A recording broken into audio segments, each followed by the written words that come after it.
Hello guys, welcome to competitive exam learning channel. यदि आप channel पर फर्स्ट टाइम आए हैं तो इसे सब्सक्राइब करें। वीडियो पसंद आती है तो लाइक और सब्सक्राइब करें। आज की वीडियो कैरियर गाइडेंस से रिलेटेड है। लाइफ में कैरियर सबसे इम्पॉर्टेंट होता है और कैरियर चुनने का आपको अवसर मिलता है जब आप 10th का एग्ज़ाम दे कर चुकते हैं। ये फर्स्ट अपॉर्चुनिटी है। इस समय यदि आपने सही सिलेक्शन किया तो आपकी शुरुआत अच्छी हो जाती है कैरियर बिल्डिंग को लेकर। सेकंड अपॉर्चुनिटी आपको मिलती है जब आप 12th के बाद ग्रेजुएशन कोर्स का सिलेक्शन करते हैं। सही कोर्स है तो कैरियर भी सही है। कैरियर इतना टफ नहीं है, लेकिन सही कैरियर तक पहुंचने का पाथ थोड़ा सा कॉन्शियसनेस का है, थोड़ा ध्यान देने का है। इसमें स्वयं विद्यार्थी का, इसके अलावा पेरेंट्स का, टीचर्स का, फ्रेंड्स का, सोसाइटी का भी एक इम्पॉर्टेंट रोल होता है। सही ग्रेजुएशन कोर्स आपका हो गया तो आप अच्छा कैरियर बना पाएंगे। और इसके बाद होता है सही, अगर कोई प्रोफेशनल कोर्स, स्पेसिफिक कोर्स आप कर रहे हैं तो वर्तमान में बहुत अच्छे अच्छे प्रोफेशनल कोर्सेज हमारे चारों ओर अवेलेबल हैं। यहाँ तक कि छोटे शहरों में भी अवेलेबल हैं। पिछले 20 वर्षों में कैरियर अपॉर्चुनिटीज़ भारत में बहुत ज़्यादा बढ़ गई हैं। इसीलिए बेरोजगारी में अंतर आया है। बेरोजगारी में सरकारी आंकड़ों की बात नहीं कर रही हूँ, वास्तविकता की बात कर रही हूँ। ग्लोबलाइजेशन आ जाने के बाद में, प्राइवेटाइजेशन बढ़ जाने के बाद में सरकारी नौकरी नहीं होने पर भी आज हमारे पास में रोजगार की उपलब्धता बढ़ गई है प्राइवेट सेक्टर के कारण। तो पहले से ही हमें डिसाइड करना होता है कि किस फील्ड में हमें जाना है। हम केवल और केवल गवर्नमेंट फील्ड में जाना चाहते हैं या प्राइवेट फील्ड भी हमारे लिए बराबर है, 50-50% है। कुछ सेक्टर्स तो ऐसे हैं जहां प्राइवेट सेक्टर में गवर्नमेंट सेक्टर के इक्वल या उससे ज़्यादा भी पे स्केल होता है।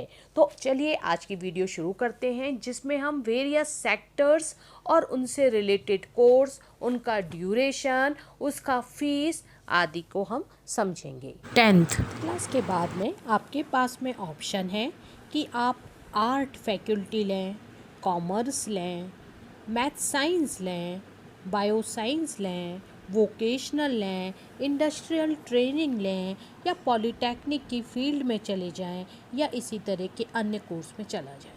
अगर हम भारत की सामाजिक स्थिति की बात करते हैं तो यहाँ पर बच्चे को बचपन से एक सपना पेरेंट्स देते हैं, वो ये कि ये बच्चा हमारा डॉक्टर बनेगा या इंजीनियर बनेगा। बच्चा भी यही सोचता है, लेकिन और 10th के बाद में उसको क्लियर हो पाता है कि हम ये कर पाएंगे या नहीं कर पाएंगे। जो बच्चे और पेरेंट्स इस बात को रियलाइज़ कर लेते हैं कि हम कर पाएंगे और मेहनत करते हैं तो वो सफल होते हैं। और जो बच्चे पेरेंट्स के कहने पर या अन्य लोगों के कहने पर उस फील्ड में चले जाते हैं जो नहीं कर पाते हैं, तो फिर आगे उन्हें निराशा होती है। आज हम चर्चा करेंगे इन फील्ड में आप ऐसे कौन से जनरल कोर्स, कहने में जनरल हैं लेकिन वो MBBS से ज़्यादा इम्पॉर्टेंट हैं, उससे ज़्यादा उनकी वक़्त है, जाने जाते हैं, उन पर हम चर्चा करेंगे। तो सबसे पहले हम बात करते हैं आर्ट फैकल्टी की। तो देखिए, आर्ट फैकल्टी के अंतर्गत सब्जेक्ट्स आते हैं। ये है हमारा लैंग्वेज एंड ह्यूमैनिटीज़, यानी दुनिया के जितने भी लैंग्वेजेस हैं, हिंदी संस्कृत से लेकर कोई भी फॉरेन लैंग्वेज, वो आर्ट के अंतर्गत आता है। ह्यूमैनिटीज़ यानी जो बेसिक सब्जेक्ट्स पहले से ही चलते आ रहे हैं, जैसे हिस्ट्री है, सिविक्स है, इकोनॉमिक्स है, ज्योग्राफी है, ये सब इसके अंतर्गत आते हैं। इनके अंदर बहुत ज़्यादा कंटेंट अवेलेबल है क्योंकि ये सबसे प्राचीन विषय हैं दुनिया के।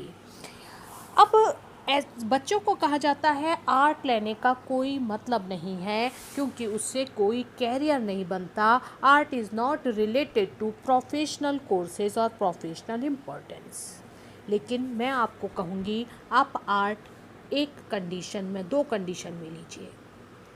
या तो आप कॉम्पिटिटिव एग्ज़ाम हायर लेवल के जैसे पीएससी या यूपीएससी करना चाहते हैं, आप उनकी लिस्ट निकाल कर देखिए, उनमें सबसे ज़्यादा सक्सेस का परसेंटेज है।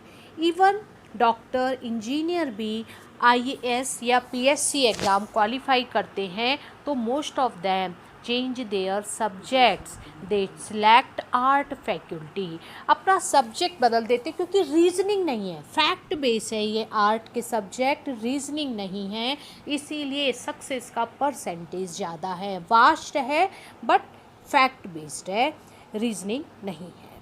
तो आप यदि गवर्नमेंट सेक्टर में हायर लेवल पोस्ट में जाना चाहते हैं, आईएएस पीएससी करना चाहते हैं, कलेक्टर डिप्टी कलेक्टर बनना चाहते हैं, तो ये आपके लिए सबसे अच्छा फील्ड है। इसके अलावा एक ऐसी कंडीशन होती है जब हम पढ़ नहीं पाते हैं, छोटी सी उम्र में ही जॉब या other family profession, family business में एंगेज हो जाना पड़ता है और हमारे पास पढ़ने के लिए टाइम नहीं होता है, लेकिन सोशल स्टेटस के लिए हमें ग्रेजुएशन करना ही है। तब भी उस स्थिति में आपके लिए आर्ट लेकर के पढ़ना अच्छा रहता है।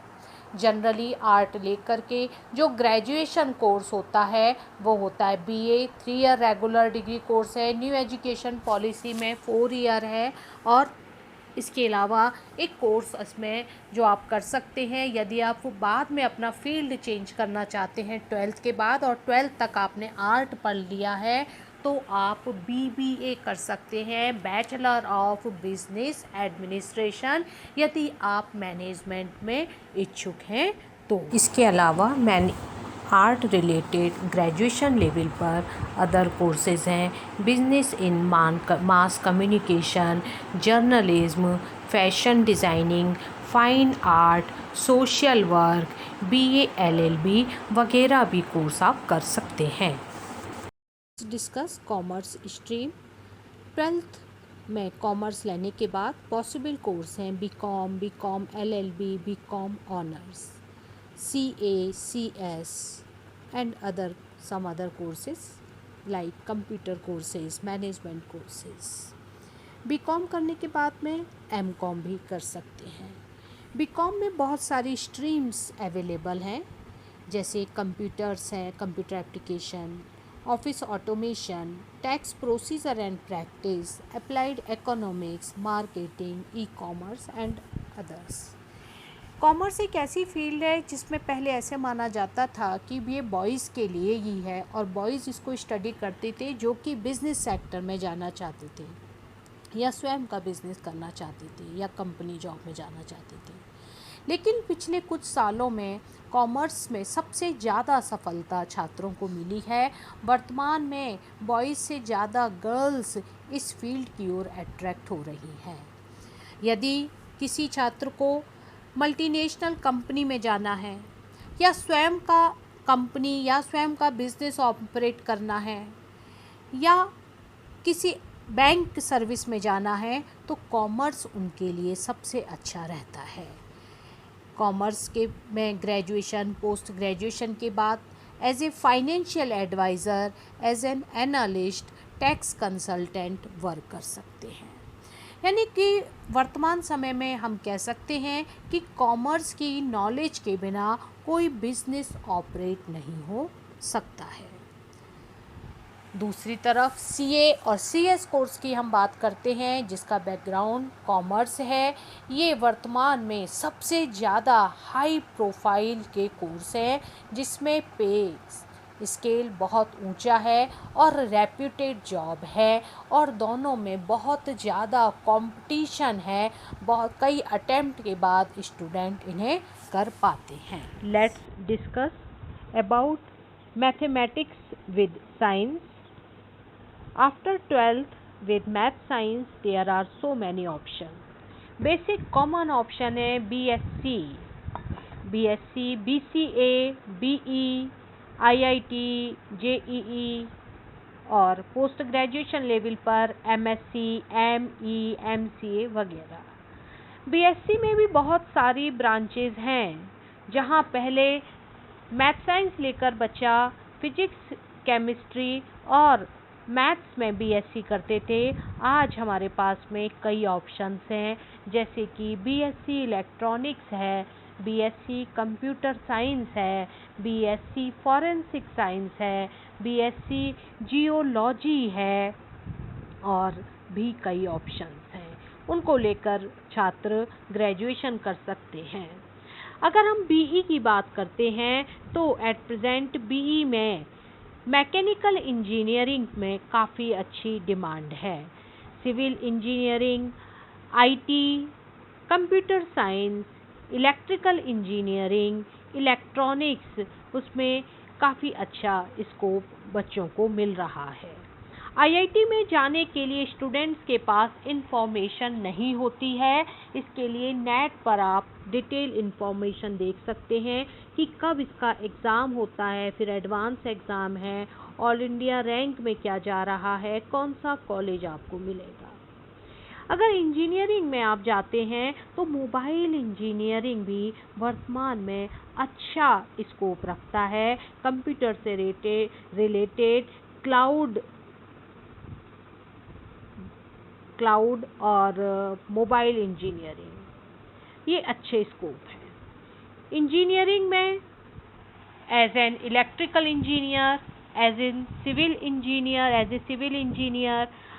As a computer engineer, as a software developer, student के पास में कैरियर ऑप्शन होते हैं। जो बच्चे कंप्यूटर्स में ग्रेजुएशन करते हैं उनके लिए ऑप्शन होते हैं कि वो as a database manager, as a computer security officer, as a software developer, computer programmer job prefer कर सकते हैं, जॉब ले सकते हैं। अगर आपने 12वीं तक बायोलॉजी लेकर स्टडी किया है तब भी आपके पास में अच्छे कैरियर ऑप्शंस हैं, जैसे कि बीएससी है। और यदि मेडिकल फील्ड में जाना चाहते हैं तो MBBS, BAMS, BHMS, BDS, BPT जैसे विशेष कोर्स हैं। ये जो कोर्स एमबीबीएस, बीएएमएस, बीएचएमएस और बीडीएस, बीपीटी है, ये आपको डॉक्टर बनने का अवसर प्रदान करते हैं। ये सभी आपको कॉम्पिटिटिव एग्ज़ाम के थ्रू क्वालिफाई करने के बाद ही करने को मिलता है। एट प्रेजेंट ये टफ़ नहीं है, क्योंकि बहुत सारी संख्या में हमारे पास में मेडिकल कॉलेजेस हैं प्राइवेट। गवर्नमेंट कॉलेजेस में सीट की संख्या कम होने के कारण कंपटीशन बहुत ज़्यादा है, इसलिए वहाँ पर सीट लेना बड़ी मुश्किल की बात है।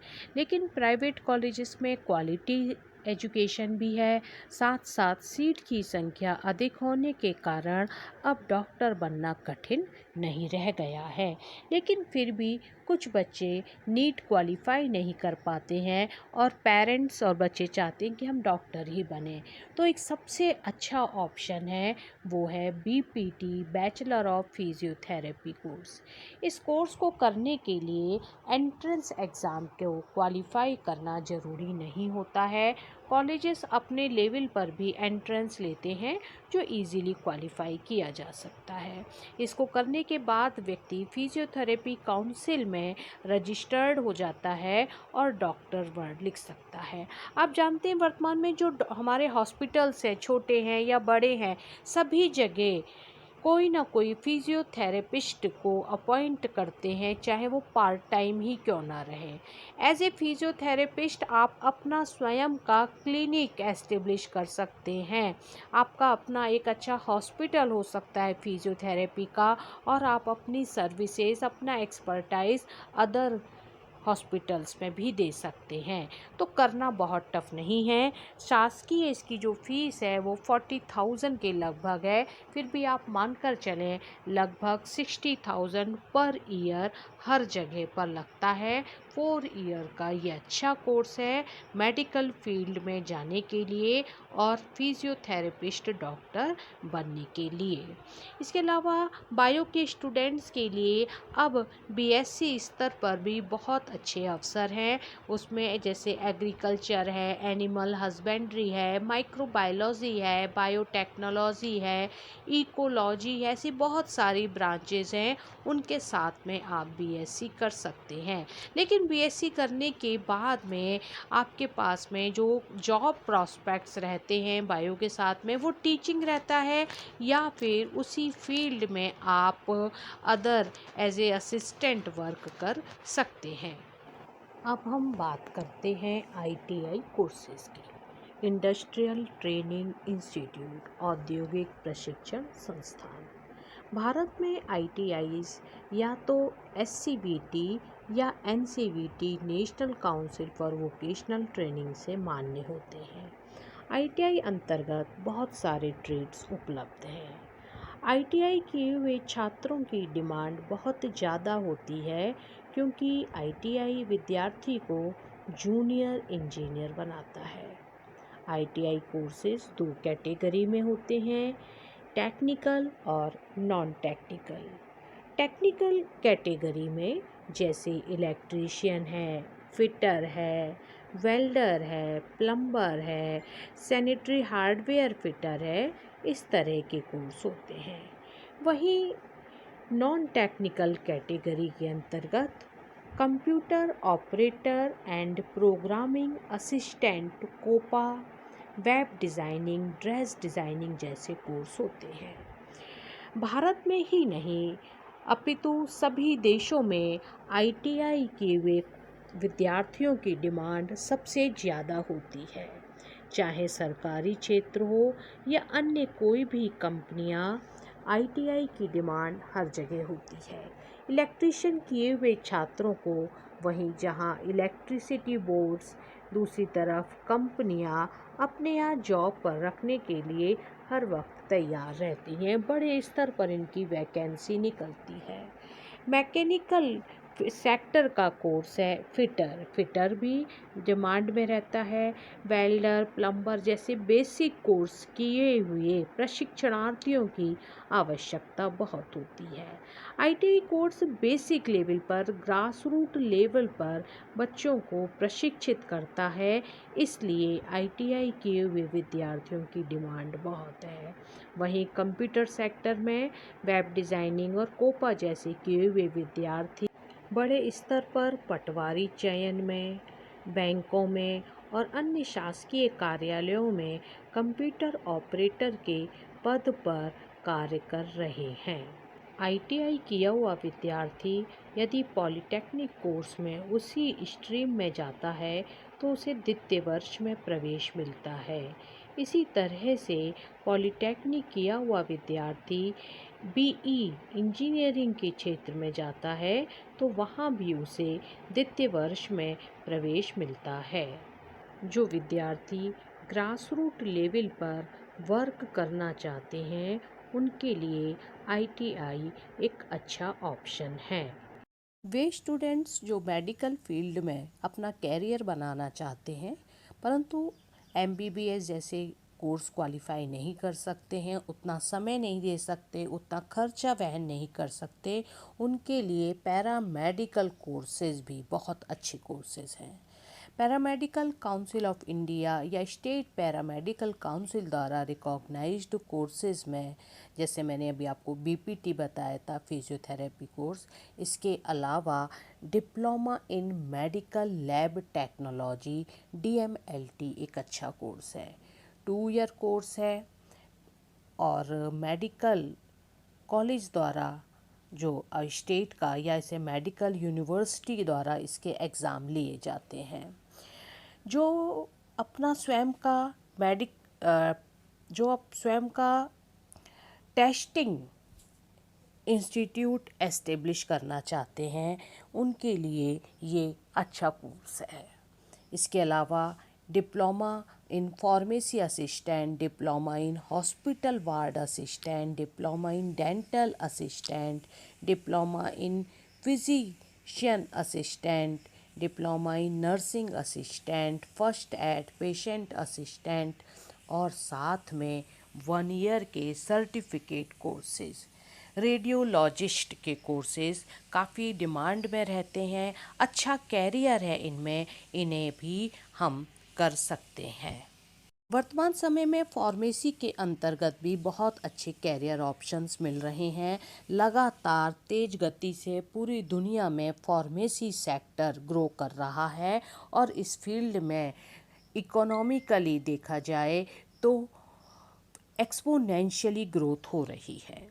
तो फार्मेसी फील्ड में कैरियर बनाने वाले स्टूडेंट्स के लिए भारत में प्रमुख रूप से जो कोर्सेज चलते हैं वो है diploma in pharmacy, bachelor in pharmacy और मास्टर ऑफ फार्मेसी। जो डिप्लोमा इन फार्मेसी है 2 ईयर कोर्स है, bachelor of pharmacy 4 year course है, master in pharmacy 2 year course है। इन कोर्सेज को करने के लिए 12th में साइंस सब्जेक्ट होना चाहिए, या तो मैथ्स के साथ में या बायोलॉजी के साथ में। इनकी फ़ीस एवरेज 60,000 से लेकर के 1 लाख तक पर ईयर का एक्सपेंस जाता है। डिप्लोमा इन फार्मेसी के बाद में as a pharmacist PCI pharmacy council of India में रजिस्ट्रेशन करा सकते हैं और आप अपना मेडिकल स्टोर एस्टेब्लिश कर सकते हैं डी फार्मेसी के बाद में। अगर बैचलर ऑफ फार्मेसी का कोर्स करते हैं तो 4 ईयर कोर्स है और इसके बाद में आप एज ए फार्मासिस्ट किसी भी रिसर्च एंड डेवलपमेंट इंस्टीट्यूट में आप वर्क कर सकते हैं फार्मेसी यानी कि दवाइयाँ बनाने वाली कंपनियों के लिए। एक अच्छा कैरियर ऑप्शन रहता है। दवाइयों की टेस्टिंग, दवाइयों को किस रूप में बनाया जाना है, ये सारी चीज़ें इसमें आती हैं। मास्टर इन फार्मेसी और अच्छे कैरियर आपको हायर लेवल के डेवलपमेंट सेक्शन के ऑप्शन देता है। तो जो फार्मासिस्ट यानी दवाइयों के क्षेत्र में काम करना चाहते हैं उनके लिए D pharma initially, B pharma middle level पर और एम फार्मा हायर लेवल पर कैरियर ऑप्शन देता है। कोर्स करने से पहले इस बात पर ध्यान दें, जिस इंस्टीट्यूट से आप इन कोर्सेज को कर रहे हैं वो फार्मेसी काउंसिल ऑफ इंडिया द्वारा रजिस्टर्ड हो। यदि institute pharmacy council of India द्वारा रजिस्टर्ड नहीं होगा तो आपके द्वारा किया गया कोर्स मान्य नहीं होगा, रजिस्ट्रेशन नहीं होगा, जिससे कि आप प्रोफेशनल सर्विसेज प्रोवाइड नहीं कर पाएंगे। इसके अलावा institute all India council for technical education AICTE द्वारा रिकॉग्नाइज्ड होना भी अति अनिवार्य है। साथ में स्टेट टेक्निकल यूनिवर्सिटी जो कि BE ME कोर्सेज के लिए एग्ज़ामिनेशन लेती है उसके द्वारा एफिलिएटेड होना चाहिए। अगर इन तीनों संस्थानों की मान्यता है तो लिमिटेड सीट पर काउंसलिंग के द्वारा आप फार्मेसी के कोर्स यानी दवाइयों के संबंधित कोर्सेज को कर एक अच्छा कैरियर बना सकते हैं। अब हम बात करते हैं नर्सिंग क्षेत्र की। तो जैसे जैसे भारत में प्राइवेट हॉस्पिटल्स की संख्या बढ़ रही है, जैसे जैसे हमारा मेडिकल सेक्टर डेवलप होता जा रहा है, वैसे वैसे नर्सिंग स्टाफ की आवश्यकता भी बढ़ती जा रही है। लेकिन वर्तमान दौर में स्किल्ड ट्रेंड नर्सिंग स्टाफ की ज़रूरत है।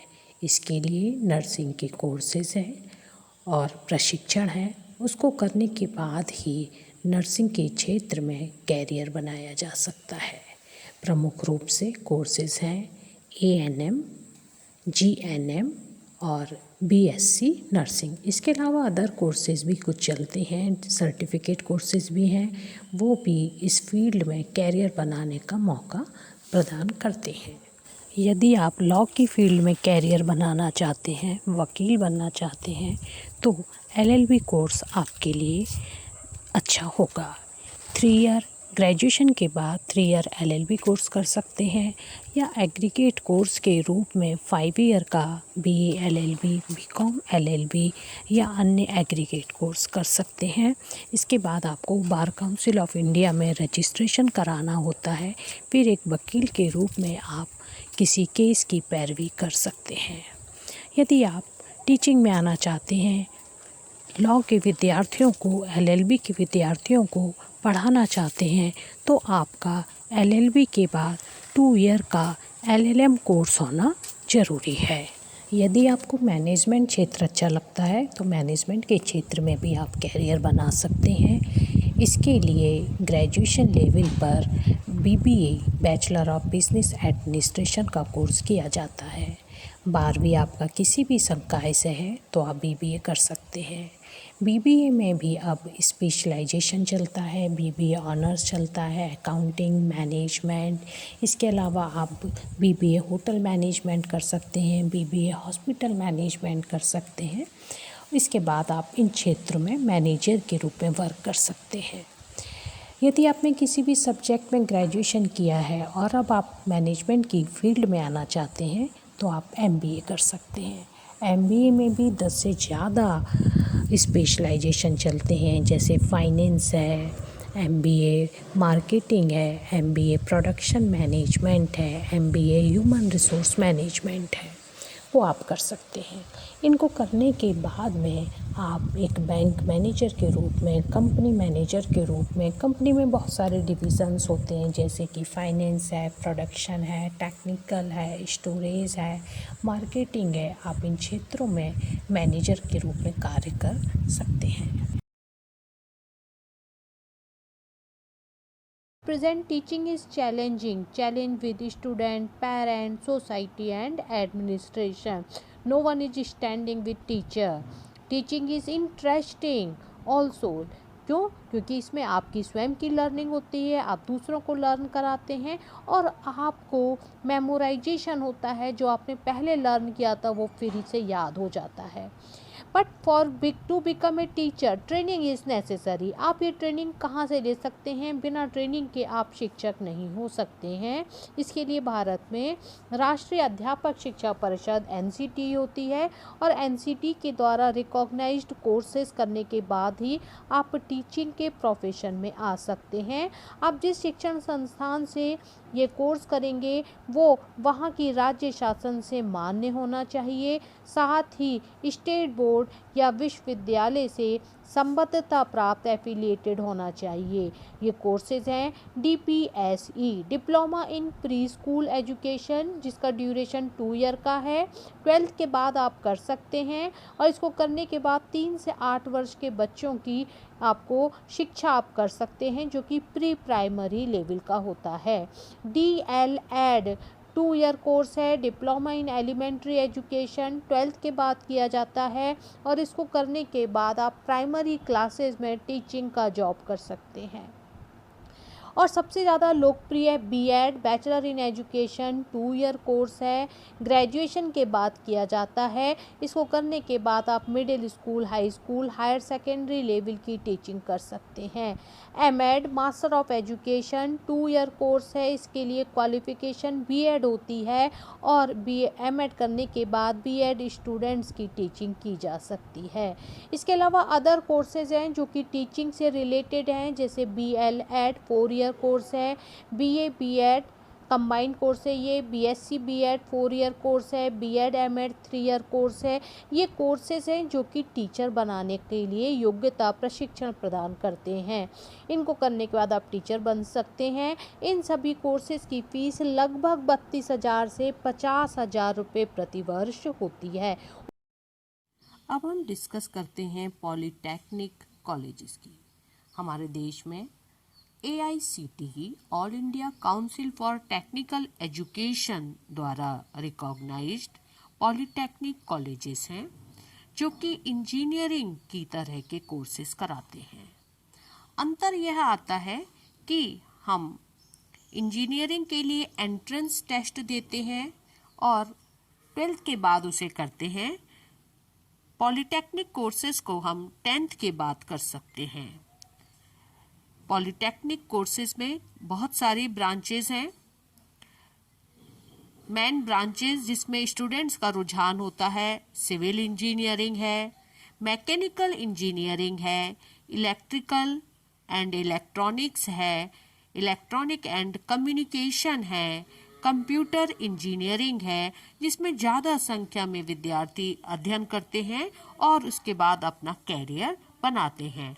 पॉलिटेक्निक कोर्सेज का में ज़्यादा सफलता की संभावना है।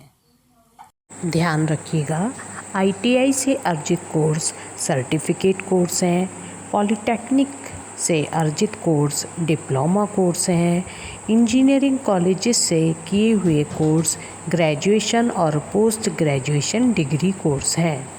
डिज़ाइनिंग का क्षेत्र भी कैरियर के लिए बहुत इम्पॉर्टेंट है। पिछले 25-30 सालों में डिज़ाइनिंग के क्षेत्र में बड़ी प्रगति हुई है। यदि आप डिज़ाइनिंग में कैरियर बनाना चाहते हैं तो डिज़ाइनिंग के लिए कुछ कैरियर में जाने के लिए एंट्रेंस एग्ज़ाम्स होते हैं, उन्हें क्वालिफाई करना होता है। जैसे एनआईडी एंट्रेंस एग्ज़ाम है, एफडीडीआई AIST एंट्रेंस है, निफ्ट है, MDAT है, GLS है। इसी तरह के all India entrance test for design है, Symbiosis entrance test for designing है, United World Institute of Design attitude test है। ये टेस्ट आपको क्वालिफाई करना होता है। उसके बाद आप इस क्षेत्र में अपना कैरियर बना सकते हैं। इसके लिए आपकी आवश्यकताएं होती हैं कि आप रचनात्मक प्रकृति के हों, कलात्मक प्रकृति के हों। आप रचनात्मकता जानते हैं, आप परिवर्तनशील हों कि ये डिज़ाइन ऐसा बना हुआ है तो मैं इसको ऐसा परिवर्तन कर दूं तो ये कैसा लगेगा। इसके लिए आप कल्पनाशील भी हों, रचनात्मक भी हों, कलात्मक भी हों, क्रिएटिव भी हों, आर्टिस्टिक भी हों, इमेजिनेशन पावर, आपकी कल्पनाशीलता भी अच्छी हो। इस फील्ड में आने के लिए आपके पास कम्युनिकेशन स्किल अच्छा होना चाहिए। यदि आपके पास कम्युनिकेशन स्किल है तो आप अपनी बात को कन्विंस करा सकते हैं अपने क्लाइंट से।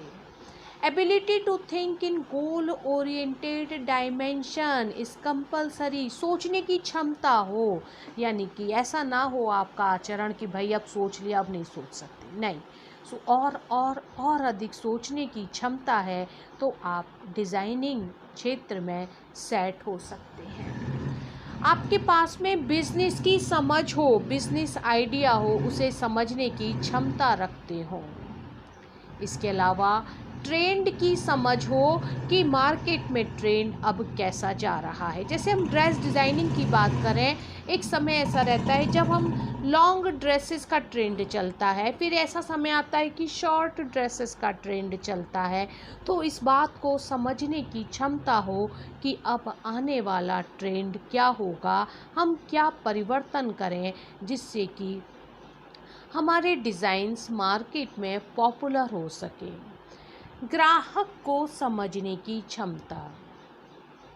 आप डिज़ाइन बना रहे हैं, किस लोकेलिटी के लिए बना रहे हैं, वहाँ की जियोग्राफिकल कंडीशन क्या है, वहाँ के कस्टमर्स क्या पसंद करते हैं, उसके बाद ही आप ध्यान रख कर के डिज़ाइनिंग कर सकते हैं। अगर आप इंडिया के पॉपुलेशन के लिए डिज़ाइनिंग कर रहे हैं और आपको अलग एस्पेक्ट सोचने होंगे, वहीं दूसरी तरफ आप ब्रिटेन के लोगों के लिए डिज़ाइनिंग कर रहे हैं तो आपके एस्पेक्ट चेंज हो जाएंगे। आप यूनाइटेड अरब एमिरेट के लिए डिज़ाइनिंग कर रहे हैं तो फिर उसमें परिवर्तन आ जाएगा। इसके अलावा आपको आर्टिस्टिक नेचर का होना ज़रूरी है, विजुअल इमेजिनेशन ज़रूरी है, क्योंकि डिज़ाइंस के लिए आपको प्रेजेंट आपकी अपनी इमेजिनेशंस को आप किस तरीके से बताएंगे। शब्दों में बताएंगे कोई सुनने वाला नहीं है, व्यक्ति को देखने को चाहिए, पसंद करने को चाहिए। यानी आपके पास में अपने विचारों को चित्रित करने की क्षमता होनी चाहिए। इस वीडियो में हमने बहुत सारे कैरियर ऑप्शंस पर विचार किया है और अभी भी बहुत सारे यहाँ नहीं आ सके हैं। लेकिन हम किसी भी कैरियर ऑप्शन को अगर सिलेक्ट करते हैं तो ज़रूरी है हम इन बातों पर भी विचार करें कि इनके साथ में हमें स्किल्स लगते हैं, कौशल लगते हैं। कैरियर के डेवलपमेंट बिना स्किल्स के नहीं हो सकता है। आप किसी भी लेवल पर कार्य करें, आप सेल्फ टेस्टिंग करें, स्वयं का मूल्यांकन करें कि आप कितना जानते हैं और इस फील्ड में कितना और जानने की आप इच्छा रखते हैं।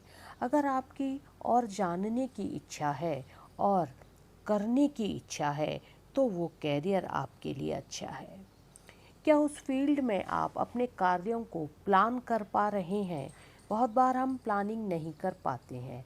तो ऐसे वर्क जिसमें हम प्लानिंग नहीं सोच पा रहे हैं, नहीं कर पा रहे हैं, वो हमें सफलता नहीं देता है। हमारी प्लानिंग की क्षमता होना भी ज़रूरी है और उतना हम उस फील्ड के विषय में जानते हों। सक्सेस के लिए आपके पास में सिलेक्टेड कैरियर को लेकर आइडियाज़ आने चाहिए, यानी क्रिएटिविटी उसको लेकर आपके दिमाग में चलती रहे तो वो आपको सक्सेस देती है। साथ में हमें ये भी देखना है कि हमें सेक्टर भी पसंद आ गया, हम कुछ करना चाहते हैं, हमें वो भी समझ में आ रहा है, हम प्लान भी कर रहे हैं, क्रिएटिविटी भी है, सब कुछ है।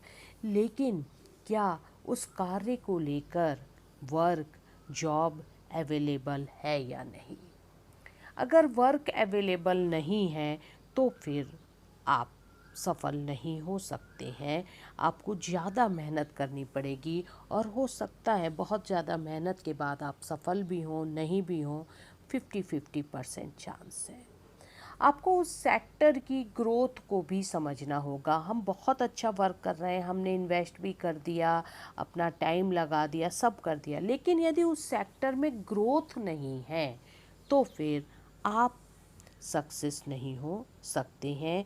ये कुछ आवश्यक चीज़ें होती हैं। कैरियर सेलेक्ट करने से पहले आप अपनी वैल्यूज़ को जानिए। Know your values. आप क्या चाहते हैं, आप उससे इत्तेफाक रखते हैं, नहीं रखते हैं, तो knowing of your values is compulsory. Learn about your self. अपने बारे में जानें कि आपको ये काम करना पसंद आता है या नहीं। उदाहरण लेकर समझिएगा, आपने कैरियर सेलेक्ट किया है जिसमें फील्ड वर्क भी है, लेकिन फील्ड वर्क करना हमें अच्छा नहीं लगता है या फील्ड वर्क हमारी बॉडी को सूट नहीं करता है, तो इस कंडीशन में ये कैरियर जो फील्ड वर्क रिलेटेड है आपको ज़्यादा दिन सक्सेस नहीं दे पाएगा। आपका मन होता है आप मार्केटिंग से रिलेटेड वर्क करें, व्यक्ति को कन्विंस करने में आप ज़्यादा एक्सपर्ट हैं, आप कर लेते हैं, आपको रिलेशन बनाना अच्छा लगता है, लेकिन आपने सिलेक्ट कर लिया इसके अपोजिट ऑफिस वर्क सिलेक्ट कर लिया, तो फिर आपको असुविधा होगी। आप अपनी स्वयं की स्किल्स को जानिए। Identify your skills. आप अपनी स्किल्स को जाने बिना आप कैरियर का डिसीज़न नहीं कर सकते हैं। तो ये कुछ आवश्यक चीज़ें होती हैं कैरियर डिसीज़न से पहले हमें लगती हैं। For planning of career we need to know our values. हमें अपनी वैल्यूज़ मालूम होनी चाहिए, हमारा विश्वास क्या है, हम किस चीज़ में ज़्यादा विश्वास रखते हैं, क्योंकि हम लौट कर अपने विश्वास में ही आते हैं। ऐसा पॉसिबल नहीं होता है लाइफ में कि हमारे विश्वास कुछ और हैं और हम कार्य कुछ ज़्यादा कुछ अलग करें, ऐसा ज़्यादा दिन नहीं चल पाता है। हम वही वर्क कर पाते हैं जो हमारे वैल्यूज़ से मैच रखते हैं। Learn about your self. हम अपने बारे में नहीं जानते हैं तो सबसे पहले यह ज़रूरी है कि हम अपने बारे में जानें कि क्या हमें अच्छा लगता है, क्या हमें अच्छा नहीं लगता है, क्या हमें सूट कर जाता है, क्या हमें सूट नहीं करता है। Identify your skills. हमारी स्किल्स किस फील्ड में ज़्यादा हैं, हम क्या कर पाते हैं, क्या नहीं कर पाते हैं। अगर हम बहुत हार्ड वर्क कर पाते हैं तो तो हार्डवर्क से रिलेटेड कैरियर भी चल जाएगा। लेकिन यदि हम हार्डवर्क नहीं कर पाते हैं और हमने ऐसा कैरियर सिलेक्ट कर लिया तो उससे हम सफल नहीं हो सकते हैं। रिसर्च कैरियर ऑप्शंस, क्या कैरियर ऑप्शंस हैं इस फील्ड में जिसमें हम वर्क करना चाहते हैं। हमने कैरियर सिलेक्ट कर लिया लेकिन उस फील्ड में कैरियर ऑप्शंस कम है, ग्रोथ कम है, तो हमें आगे दिक्कत जाएगी। Link your major and your career, जो हम करना चाहते हैं और जो अवेलेबल मार्केट की कंडीशन है उनको भी मैच करना ज़रूरी होता है। यदि हम ये सब आपस में कोऑर्डिनेट कर पाते हैं तब हमें सफलता मिलती है, और अगर हमारा कोऑर्डिनेशन नहीं बन रहा है तो हम सफलता अर्जित नहीं कर पाते हैं। यानी कैरियर का डिसीज़न एक बड़ा डिसीज़न है। नॉलेज के साथ साथ हमें अपने आप को पहचानना है और उसके बाद में ही डिसीज़न लेना है। आपको ये जानना है कि किस चीज़ में आप स्वाभाविक रूप से ज़्यादा पसंद करते हैं, कौन से ऐसे वर्ग हैं। किसी न किसी एक विषय में विद्यार्थी बहुत अच्छे होते हैं, परफेक्ट होते हैं, और हम उसे मानते हैं कि हमारा फेवरेट सब्जेक्ट है। यदि हम उसी फेवरेट सब्जेक्ट से जुड़कर कैरियर बनाएंगे तो हम ज़्यादा सफल होंगे, क्योंकि हमको उसमें अच्छा लगेगा उसे करना। हम अपने अनुसार उसमें चेंजेस भी करेंगे, हमारा मस्तिष्क भी चलेगा। अब यदि हमने अपने विपरीत वर्क ले लिया, अपनी इच्छा के विपरीत, तो हम ज़्यादा दिन उसको नहीं चल पाते हैं। जैसे कि एक बीबीए किया हुआ विद्यार्थी है और उसका फेवरेट सब्जेक्ट अकाउंटिंग है, लेकिन उसने अकाउंटिंग से हटकर अपना कैरियर एचआर मैनेजमेंट में बना लिया, तो एचआर मैनेजमेंट में वो ज़्यादा दिन सफल नहीं हो सकता है, क्योंकि उसका इंटरेस्ट अकाउंटिंग में है। तो हमें अपने इंटरेस्ट के अकॉर्डिंग ही कैरियर को डेवलप करना है। अपनी आकांक्षाओं को, अपनी इच्छाओं को भी जानने का प्रयास करना है, स्किल्स को भी जानना है, साथ साथ हमारी विशेष क्या है, हम किस फील्ड में जाना चाहते हैं। जैसे कि कोई विद्यार्थी है, उसको एक्टिंग पसंद है, वो एक्टिंग को अपना कैरियर बनाना चाहता है, लेकिन वो सब्जेक्ट्स में स्टडी उसने टेक्नोलॉजी में कर लिया है, तो दोनों फील्ड में तो कैरियर बनना संभव नहीं होता है। तो ऐसी स्थिति में वो हमेशा असमंजस में रहता है कि मैं टेक्नोलॉजी में आगे बढ़ूं, क्योंकि स्टडी तो मैंने उसको कर ली है, लेकिन मेरा मन एक्टिंग में जाने को है। तो इस स्थिति में वो डिसीज़न नहीं ले पाता है और दोनों फील्ड के बीच में दब जाता है। क्यों? क्योंकि उसका मन कर रहा है एक्टिंग में जाने का और उसका स्टडी है टेक्नोलॉजी में, तो दोनों के बीच कोऑर्डिनेशन नहीं बनेगा। इसलिए कैरियर सिलेक्शन से पहले हमें अपने एस्पिरेशंस, अपनी इच्छाओं को भी जानने का प्रयास करना है और कोशिश करनी है कि हमारी इच्छाओं के अकॉर्डिंग हम कैरियर को डेवलप कर पाए। बहुत सारे लोग ऐसे होते हैं जो कि किसी के निर्देश पर, आदेश पर नहीं चल पाते हैं। इस स्थिति में बहुत अच्छा होगा कि वो उद्यमिता के क्षेत्र में आ जाएं, यदि उनके पास में पर्याप्त संसाधन उपलब्ध हों जो उद्यमिता में लगते हैं, तो वो मैच कर जाता है और उन्हें सफलता देता है। हमें उन कैरियर्स का पता लगाना चाहिए जिनकी डिमांड हो। अपनी स्वयं की इच्छाओं के अलावा हमें मार्केट को भी समझना है कि मार्केट में किन कैरियर्स की डिमांड है। यदि कैरियर डिमांडिंग है तो बहुत अच्छा है। जैसे कि कोई बच्चा कहता है कि मुझे तो टाइपराइटर चाहिए और टाइपिंग करना है, मुझे तो वही अच्छा लगता है, लेकिन उसे कहो कि भाई तुम कंप्यूटर पर टाइपिंग करो, तो वो करना नहीं चाहता है। तो आज के इस दौर में उसके लिए बहुत कठिन है।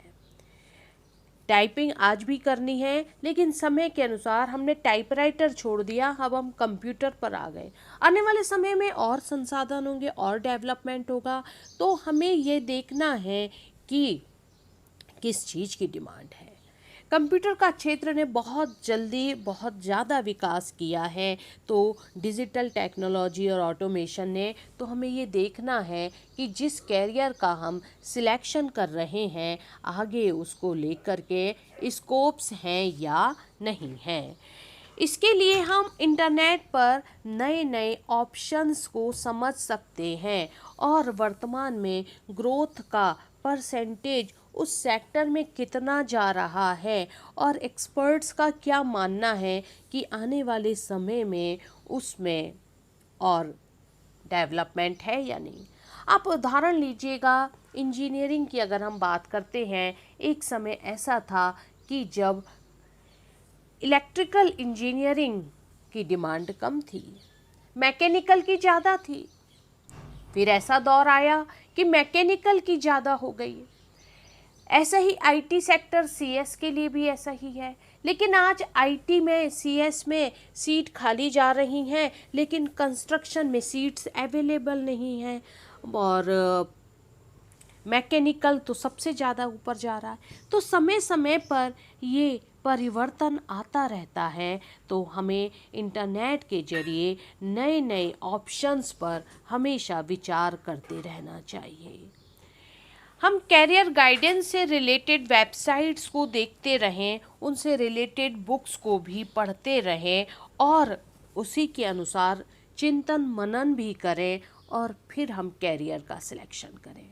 कैरियर सिलेक्शन में सैलरी पैकेज भी इम्पॉर्टेंट होता है, क्योंकि हमें अपने जीवन को जीने के लिए धन की आवश्यकता होती है। यदि उस क्षेत्र में जहां हम जाना चाहते हैं ग्रोथ के साथ साथ धन भी है तो हम सफल हो पाएंगे, लेकिन यदि उस क्षेत्र में धन नहीं है तो हमें सफलता नहीं मिल पाएगी। कैरियर सिलेक्शन से पहले यदि हमें कंफ्यूजन है और हम निर्णय नहीं ले पा रहे हैं तो हमें अपने शिक्षकों से भी इस विषय में राय लेनी चाहिए। ऐसे शिक्षक जो हमें बहुत अच्छे से जानते हैं और जिन पर हमें भी विश्वास है, हम अपने शिक्षकों से गाइडेंस ले सकते हैं। तो कैरियर रिलेटेड अगर कन्फ्यूजन्स हमारे मन में हैं तो हमारे शिक्षक उसे दूर कर पाते हैं। बड़े शहरों में career guides are available, career counselling centres are present there. तो आप कैरियर गाइड का सिलेक्शन करने से पहले ऐसे कैरियर काउंसलर्स, कैरियर गाइड से ज़रूर मिलें, क्योंकि कैरियर में रिवर्स नहीं होता है। आप एक कैरियर को सिलेक्ट करने के बाद फिर से नए कैरियर पर नहीं आ सकते हैं, या विशेष स्थिति में आ भी गए तो बहुत समय लगता है और असफलता की स्थिति, निराशा की स्थिति का सामना करना पड़ता है। इसीलिए फर्स्ट टाइम ही सही कैरियर सिलेक्ट करें। इसके लिए आप कैरियर असेसमेंट टेस्ट भी दे सकते हैं। कैरियर असेसमेंट टेस्ट आपकी मनोस्थिति को देखकर होता है, यानी ये साइकोलॉजी बेस्ड है। आपको क्या करना अच्छा लगता है, आपका इंटरेस्ट किस में है, आप किस फील्ड में क्रिएटिव थिंकिंग रखते हैं, आप कितना आगे उसमें चल पाएंगे, ये ज़रूरी है। हमें लगता है साइकोलॉजी का इससे क्या संबंध है, लेकिन साइकोमेट्रिक एनालिसिस और बिहेवियरल एनालिसिस, एटीट्यूड, एप्टीट्यूड, ये ज़रूरी चीज़ें हैं।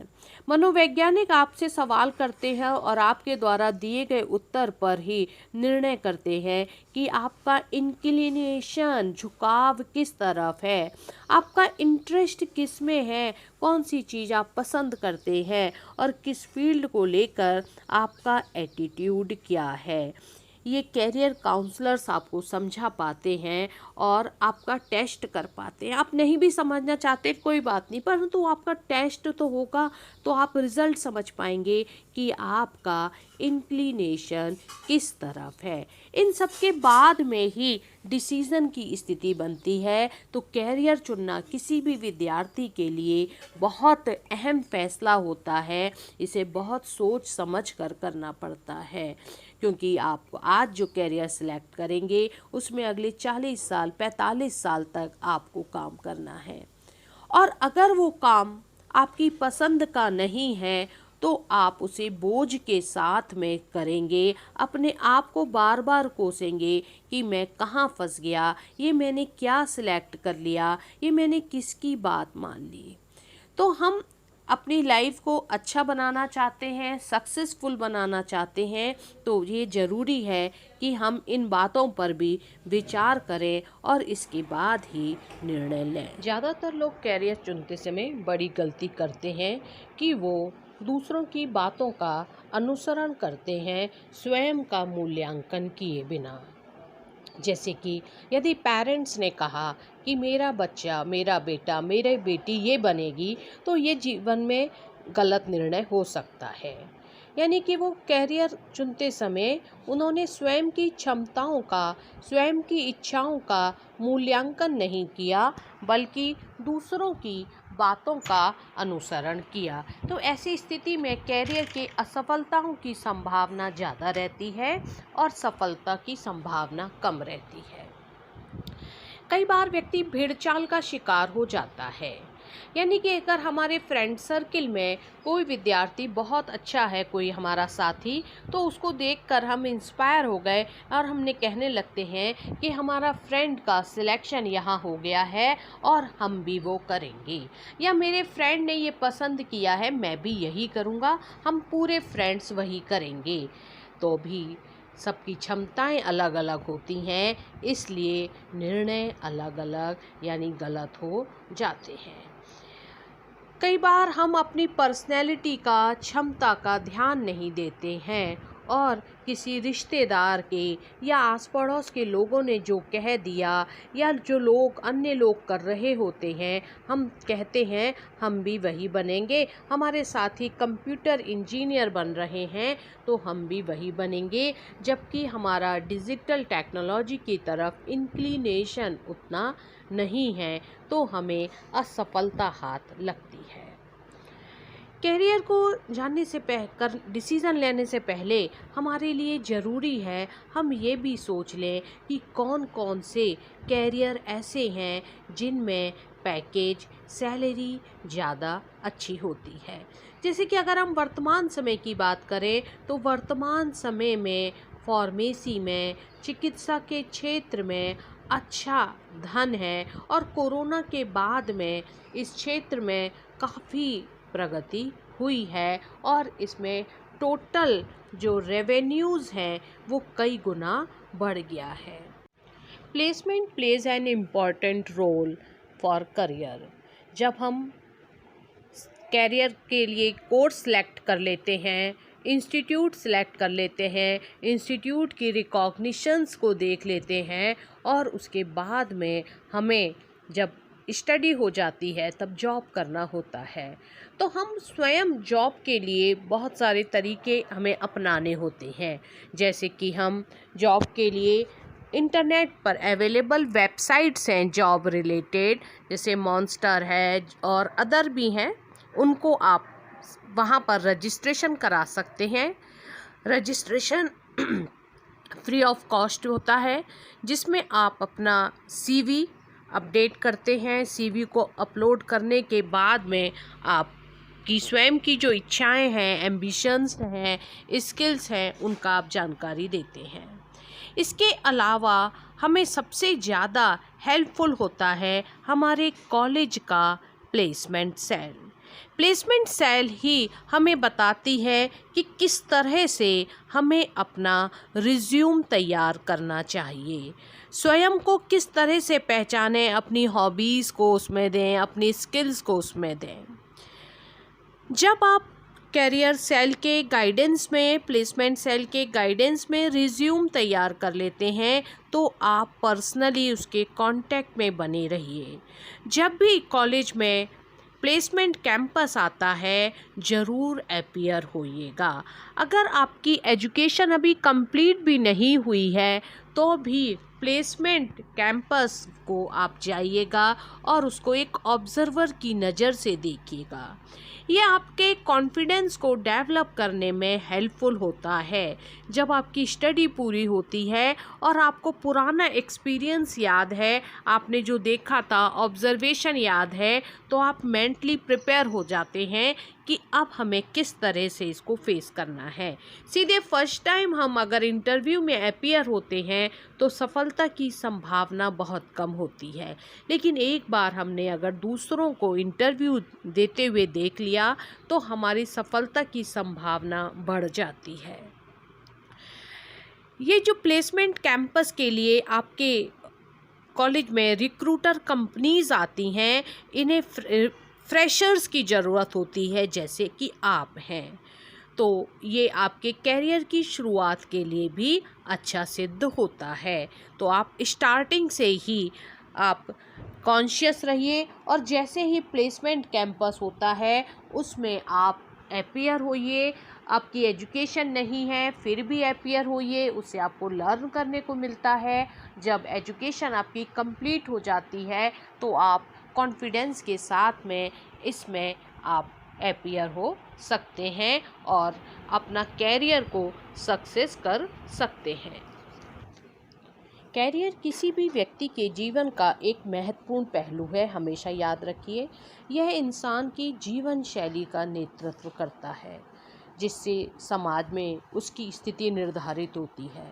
जहाँ हर कोई एक अच्छे जीवन शैली के सपने देखता है, वहीं हर कोई एक मजबूत कैरियर बनाने की कोशिश करता है, जिसमें वो जीवन भर बना रहे, उसे परिवर्तन नहीं करना पड़े।